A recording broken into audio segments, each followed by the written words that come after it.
Today we're going to be discussing the ups and downs, the highs and lows of video game adaptation. So it's safe to say that HBO's The Last of Us show, based on the video game of the same name, has been a success. In fact, it's probably an understatement, with the show apparently getting more and more popular with each episode. So, with the latest video game adaptation being such a success with critics and the general audience, people might be wondering if there are any other good video game adaptations that they should watch. The answer is, unfortunately, no, unless you're really into camp. Or that would have been the case up until a few years ago. No, at first I wanted to make this a list of the best and maybe the worst game adaptations. Maybe make 2 videos on the best video games and the worst. And maybe I'll still do those. I don't know. Let me know if that sounds good to you. But instead of a list, I want to do something a little more interesting, at least to me. Ever since I was a kid, I have loved history. I know, I'm weird. So that's what I'm going to do. Make sort of a history video on the past, present, and future of video game TV shows and movies. I'll do comic books another day. So from what I can tell, the first video game, movie, or TV show were both Mario's. But not that Mario movie. The Great Mission to Rescue Princess Peach, which came out in 1986, a full 7 years before the live-action Super Mario Bros. Notoriously came out. Now, it doesn't really seem like it was received any better than the live-action movie, but it is an early example of a popular anime genre called isekai, which involves characters being taken to another world, similar to shows like Digimon and Sword Art Online. But it seems like it only released in Japan, so you'll have to search for an unofficial source if you want to view it. However, if you're interested, you can purchase the live-action one on Amazon. While its reputation is warranted from what I remember, it would probably be good for at least a few laughs. And there's also a Super Mario show called the Super Mario Bros. Show, which aired only a few months in 1989, alongside a Zelda cartoon, and you can watch both of those on Amazon Prime, actually. From what I can tell, they're not great either, but maybe not as bad as the live-action one. As for the very first video game TV show, Pac-Man had his own show way back in 1982, a full 7 years before the Super Mario Bros. Show. Although, even though the Pac-Man show seems to have performed well, with 20 million viewers, only a handful of shows were ever made in the 80s. There was a Dragon Quest game and Mario, which both had shows in 1989. And a show called Pole Position on a game of the same name released in 1984 with 13 episodes. After that, we go through the 90s and 2000s, and not much stands out in a good way. Although there are definitely plenty adaptations to choose from. In movie land, we have everything from Street Fighter and Mortal Kombat to Double Dragon and Pokemon. Unfortunately, none of these received critical success, and most of them are now in a more it's so bad it's good way. As much as you may love the first Pokemon movie, it has a 16% on Rotten Tomatoes and a 38% on Metacritic. And as time went on, unfortunately, things didn't get much better. The 2000s had many adaptations and almost nothing to show for it. Starting off with the Angelina Jolie Tomb Raider movies, they weren't really received very well, to say the least. One of the biggest adaptations of the time, though, are the Resident Evil movies, starring Mila Jovovich and directed by Paul W.S. Anderson, who also directed the Mortal Kombat movie and the recently poorly received Monster Hunter movie, which I honestly didn't know came out. Going back to the Resident Evil movies, they kind of defined the video game movie genre for a long time.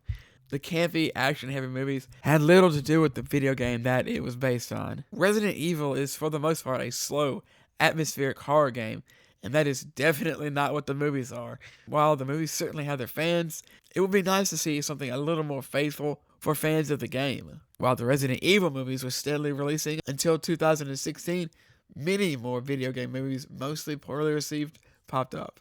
Doom, Hitman, Postal, and many more were released to near universal criticism. The Tekken movie even has a 0% on Rotten Tomato. In fact, from what I can tell, it wasn't until 2019's Detective Pikachu that a movie received mostly positive reviews on the website, even though that doesn't have the best reviews. After that, the Sonic the Hedgehog movies were also fairly well received, but that's about it.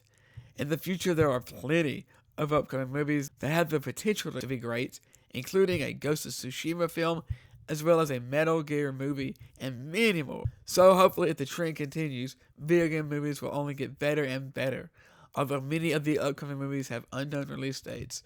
Maybe the new Mario movie will be good and set a new bar for the genre. As far as the TV shows go after the 90s, many of the shows around, like the movies, were cash grabs that either didn't need to be made or didn't represent the game in any way. Also, many of the shows were Japanese only, so they wouldn't be accessible to a wider audience, especially in the 90s and 2000s, before decent internet was as widespread as today. Fortunately, the last few years have made a shift in the quality of video game TV shows, and Netflix, of all companies, is leading the way. Besides the newly arrived and critical and commercial success that is The Last of Us, almost every other marquee video game TV show has been a Netflix exclusive. Castlevania was the first game TV show to finally show how great they could be. Coming out in Netflix beginning in 2017, it was obvious after watching just one episode or two that this was something special. This wasn't just some throwaway attempt at making a show. The voice acting, animation, and the design of the world and characters immediately stuck out as something more than ordinary. This had serious effort and care put into it. The best part of it was, this was only the beginning of a small renaissance of great video game adaptations.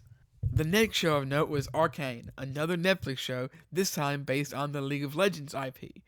And despite the fact that I never play League of Legends, and I don't normally like CGI as much as traditional animation, I thought this was absolutely awesome. The characters were likable and well written, the action was exciting and choreographed, and the story left me wanting more, which might be the most important thing when measuring how good something is. Now, the Cyberpunk video game, if nothing else, was controversial. For some it worked well, and was a really solid video game. But for many, if not most, it was a disastrous, buggy mess that took months and months to fix. However, after all the bugs were fixed, we were left with a very solid open-world RPG.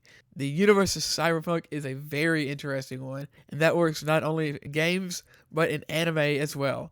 Cyberpunk Edgerunners by the legendary Studio Trigger is absolutely one of the best things that I saw last year. While the action in the show is great, the real star is the world and the people that live in it. Absolutely dripping with style, the Neon City feels both futuristic and broken, as do its inhabitants. Finally, in the great Netflix foursome, we have Cuphead. Now, Cuphead is a brutally difficult platformer / shoot 'em up developed by Studio MDHR and released in 2017. The game was highly praised for, among other things, its soundtrack and incredible hand-drawn art reminiscent of classic Disney cartoons. While the show isn't as deep as the others on this list, it's worth a watch for the animation and aesthetic alone. You'll also get some good laughs along the way. And now, circling back to the beginning, we have The Last of Us, which just finished its first season. Like I said earlier, critical and commercial success, and for good reason. The show is brilliant, to borrow a word from the British, in every way. The music, tone, characters, plot, etc. are all on point. The showrunners did an amazing job constructing the world and making it feel like the game. I don't even particularly like the game, and the show stunned me. It's all the more impressive that some of the best moments in the show are only in the show. HBO has once again knocked it out of the park. So with all that out of the way, and before we get into the future, let's talk a little about Halo. Halo is a very nostalgic property for millions of people. The first three are still to this day considered some of the best shooters of all time, and many would consider them some of the best games of all time, period. And then we have the show, which honestly I didn't watch. I heard it was terrible from anyone I asked. Apparently it just kind of wasn't Halo. Too many changes were made, and Master Chief even hangs dong. The Halo TV show has unfortunately proven it is not easy to make a video game adaptation. And with the tragedy that is the Halo series behind us, I want to talk a bit about the future of video game adaptations. First, of course, we have the upcoming Mario movie by Illumination Studios, makers of all things, the Minions. However, from what I saw in the commercial, it really doesn't look all that bad. Now, of course, that's just a trailer, and the actual movie could be terrible. We'll just have to wait and see. And there are many, many other movies that are supposedly in development. Everything from Gran Turismo and, like I said, Ghost of Tsushima to Borderlands and Minecraft. Over on the TV side, from my extensive research, there are just as many shows in development as there are movies. God of War, Mass Effect, Final Fantasy, and more Castlevania just for starters. Of course, many of these will probably never see the light of day, but again, who knows? So, let me know, what are your thoughts on the past and present of video game adaptations? What are your favorite and least favorite movies and TV shows? And what are you looking forward to in the future? And that's about it. If you like this video, make sure to like and subscribe. I hope everyone has a great day, and I will see you guys next time.